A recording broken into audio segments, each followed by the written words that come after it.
السلام علیکم دوستو، آپ کی خدمت میں حاضر ہوں ایک نئی ویڈیو کے ساتھ۔ آپ دیکھ رہے ہیں ہنا ٹی وی۔ آج کی اس ویڈیو میں ہم ذکر کرنے والے ہیں زمین پر موجود ایک ایسی جگہ کا جہاں پر کوئی بھی چیز جانے کے بعد واپس نہیں آ سکی، خواہ وہ چیز سمندر سے آئی ہو، آسمان سے آئی ہو، اس کے کوئی بھی اوزار کبھی دوبارہ دکھائی نہیں دیے۔ اس چیز کو آسمان کھا جاتا ہے یا زمین اپنے اندر نگل جاتی ہے، اس چیز کے بارے میں کچھ بھی نہیں کہا جا سکا۔ جی ہاں دوستوں، میں بات کر رہی ہوں برمودا ٹرائنگل کی۔ اس کا نام تو آپ سب نے ہی سنا ہوگا، لیکن اس کی حقیقت کے بارے میں ہم میں سے کوئی بھی نہیں جانتا۔ اپنی ویڈیو کو شروع کرنے سے پہلے اگر آپ نے ہمارے چینل کو ابھی تک سبسکرائب نہیں کیا تو سبسکرائب کیجئے اور بیل آئیکن کے بٹن کو پریس کیجئے تاکہ آنے والی ہر نیو انفارمیٹیو ویڈیو آپ تک فوری پہنچ سکے۔ آج تک کئی جہاز اور بحری جہاز اس میں ایسے گم ہو گئے ہیں کہ ان کا کوئی اوزار باقی نہیں رہا، اس لیے اس کو ڈیول ٹرائنگل بھی کہتے ہیں، یعنی کہ شیطانوں کی تکون۔ یہاں پر ایسے ڈراؤنے واقعات رونما ہوئے ہیں کہ جن کے بارے میں ذکر کرتے بھی ڈر لگتا ہے۔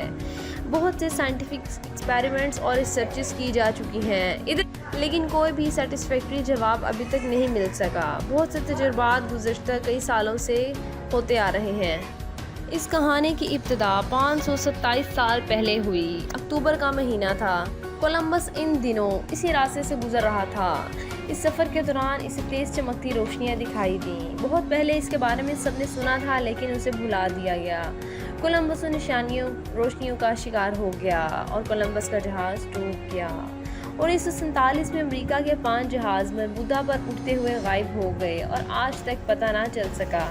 اس کے بعد جس جہاز کو ان کی نشاندہی کے لیے بھیجا گیا وہ بھی غائب ہو گیا۔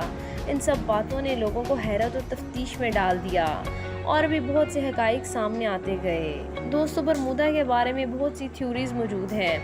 کچھ سائنٹسٹ کا کہنا ہے کہ سمندر کے مخصوص حصے میں بہت ہی تیز طوفان آتا ہے، بہت تیز اتار چڑھاؤ ہوتا ہے، جس کے نتیجے میں بحری جہاز اور ہوا میں اڑتے ہوئے جہاز غائب ہو جاتے ہیں۔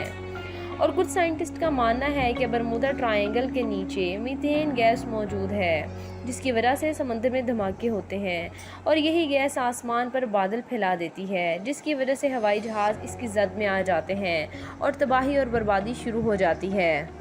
جبکہ کچھ لوگوں کا کہنا ہے کہ یہ سب ایلینز کی وجہ سے ہے۔ یہاں پر ایلینز کی پوری آبادی آباد ہے جو شپس پر حملہ کرتے ہیں اور انہیں تباہ کر دیتے ہیں۔ ان سب باتوں کے علاوہ ایک ایسے شخص کی کہانی موجود ہے جس کا کہنا تھا کہ وہ برمودا ٹرائنگل سے بچ نکلا۔ اس نے اپنی یہ کہانی اپنی ایک کتاب میں بھی لکھی اور وہ کتاب دی فوک کے نام سے جانی جاتی ہے۔ اس پائلٹ کا نام بروس گیرنن تھا۔ بروس گیرنن کا دعویٰ تھا کہ وہ جہاز اڑانے کے دوران برمودا ٹرائنگل کے اوپر سے گزرا لیکن وہ بچ گیا۔ 4 دسمبر 1970 کو روس سے وہ جہاز میں روانہ ہوا۔ اس کے ساتھ جہاز میں 2 اور لوگ بھی شامل تھے۔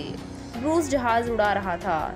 جہاز اڑانے کے دوران اسے بادل کے ٹکڑے نظر آئے، لیکن یہ کوئی بہت ہی علیحدہ یا حیران کن بات نہیں تھی۔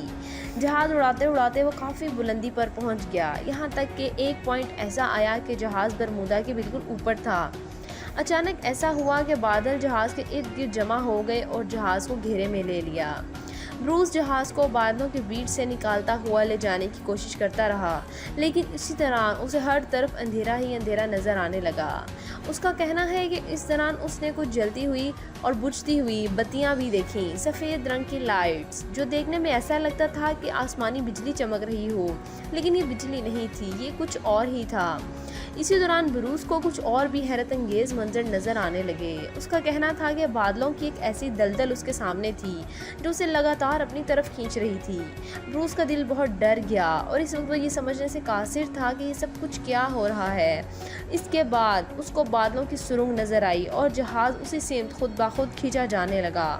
بروس کے مطابق جہاز اس کے اندر جاتا گیا اور جیسے جیسے جہاز اندر جاتا گیا اس کی جگہ تنگ ہوتی گئی۔ بروس کا کہنا ہے کہ اسے ایسا محسوس ہو رہا تھا کہ جہاز اس جگہ پر جا کر پھنس جائے گا، لیکن کچھ دیر بعد یہ سرنگ ختم ہو گئی اور ایک دفعہ پھر سب کچھ ٹھیک دکھائی دینے لگا۔ اس وقت بروس کو حوصلہ ہوا کہ وہ دنیا میں واپس آ گیا ہے، جبکہ اس سے قبل اسے ایسا محسوس ہو رہا تھا کہ وہ کسی اور ہی دنیا میں آ گیا ہے جہاں پر کسی چیز کا کوئی نام و نشان نہیں ہے۔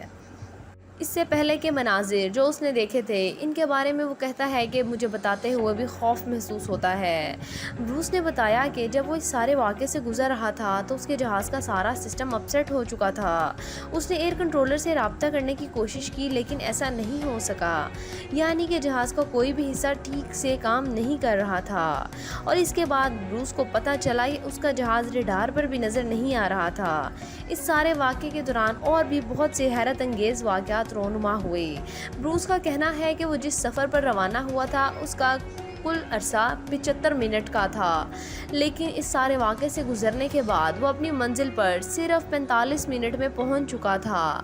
بروس اس بات سے بہت حیران تھا کہ یہ کیسے ممکن تھا کہ 30 منٹ پہلے ہی وہ اپنی منزل پر پہنچ چکا ہے۔ اسے ایسا محسوس ہوا تھا کہ کسی نے اس کے جہاز کو پکڑ کر منزل تک پہنچا دیا ہو۔